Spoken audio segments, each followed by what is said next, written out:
जय श्रीराम मंडळी, आज आपण बनवतोय सगळ्यांच्याच आवडीचा पिझ्झा।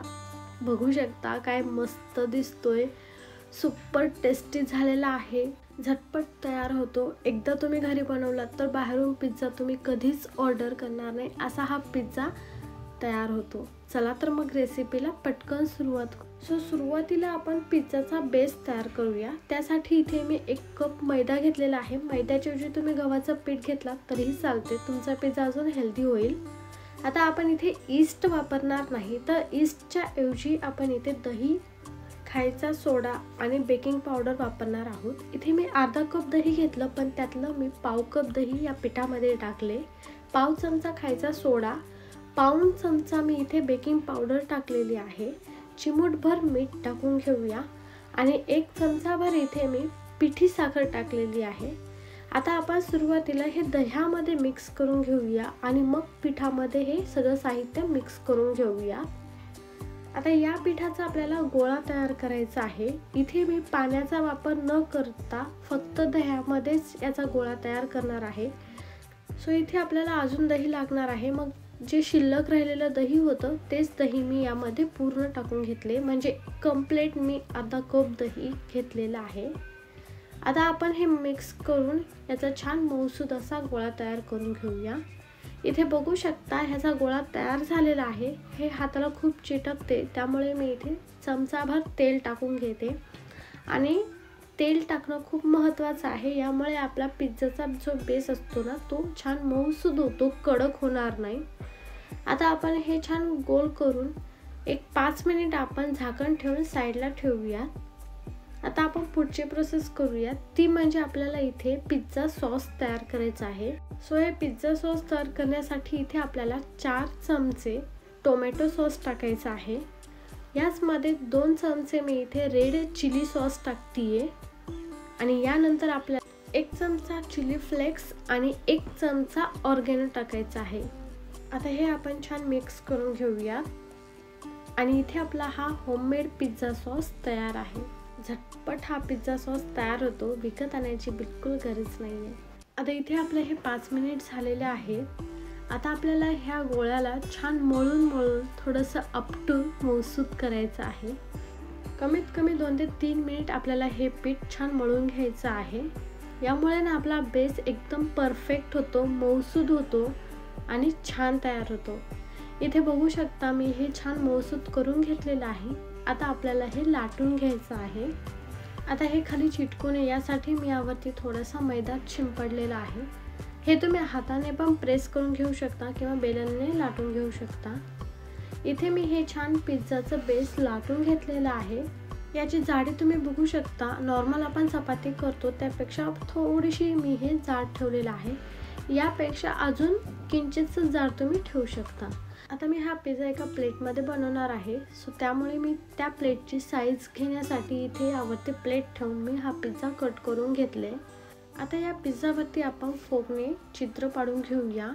हे चित्र पाडण्याचं कारण हेच आहे की जेव्हा आपण हा पिझ्झा भाजून घेऊ त्यावेळेस हा पिझ्झा फुलू नये। आता आपण हा पिझ्झा तव्यावरती भाजून घेऊया। चपातीसारखं आपल्याला हे खूप जास्त भाजून घ्यायचं नाही, हलकासा भाजायचा आहे। मी तर एका साईडला हे भाजत असताना येलो डॉट सुद्धा येऊ देत नाहीये। आता बघू शकता मी इथे खालची बाजू छान भाजून घेतलेली आहे। हे मी पलटून दाखवते। इथे तुम्ही बघू शकता ह्या पिझ्झाला येलो डॉट सुद्धा आलेले नाही आहेत। आपल्याला पिझ्झा बेसची एक बाजू अशीच भाजायची आहे आणि एक बाजू थोडीशी येलोइश होईल इथपर्यंत भाजायची आहे। इथे तुम्ही बघू शकता सेम असंच आपल्याला हा पिझ्झा बेस भाजून घ्यायचा आहे। आता आपण हे काढून घेऊया। आता हा पिझ्झा बेस गार होईल तोवर आपण पुढची स्टेप करूया आणि ही स्टेप खूप महत्त्वाची आहे। इथे आपण पिझ्झा हा कढईत करणार आहोत, त्यासाठी मी गॅसवर कढई ठेवले, मिठाची लेयर टाकून घेतले आणि एक स्टँड ठेवून यावरती मी प्लेट ठेवलेली आहे। झाकण ठेवून हे गरम करून घ्यायचं आहे। हे आपलं ओव्हनचं काम करतं।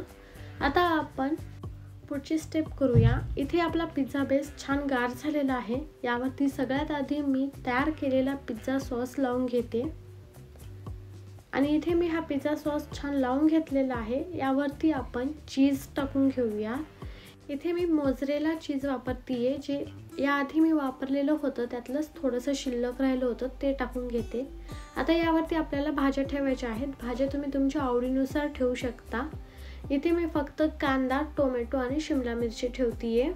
आता यावरती आपल्याला अजून चीज टाकायचं आहे, कारण जितकं चीज आपण या पिझ्झावरती टाकू तितकंच आपला हा पिझ्झा सुपर टेस्टी होतो. सो इथे मी हे चीज टाकून घेतले आणि यावरती मी राहिलेला सगळा पिझ्झा सॉस टाकून घेते. यावरती आपण टाकूया चिली फ्लेक्स आणि ऑर्गॅनो. सो इथे आपला हा पिझ्झा बेक करण्यासाठी तयार आहे. इथे आपली ही कढई पण छान गरम झालेली आहे. या प्लेटवर मी बटर लावून घेतले होते. बटरऐवजी तुम्ही तेल लावलात तरीही चालते किंवा बेकिंग पेपर ठेवलात तरीही चालते, पण ते नक्की लावा म्हणजे आपला पिझ्झा खालून चिटकणार नाही. आता आपण हे झाकण ठेवून 10 मिनिट म्हणजे आपलं हे पिझ्झावरचं चीज वितळेपर्यंत लो टू मीडियम फ्लेमवरती छान बेक करून घेऊयात. आणि इथे बघू शकता पिझ्झावरचा चीज मस्त वितळलेला आहे आणि काय भन्नाट दिसतोय आपला हा पिझ्झा.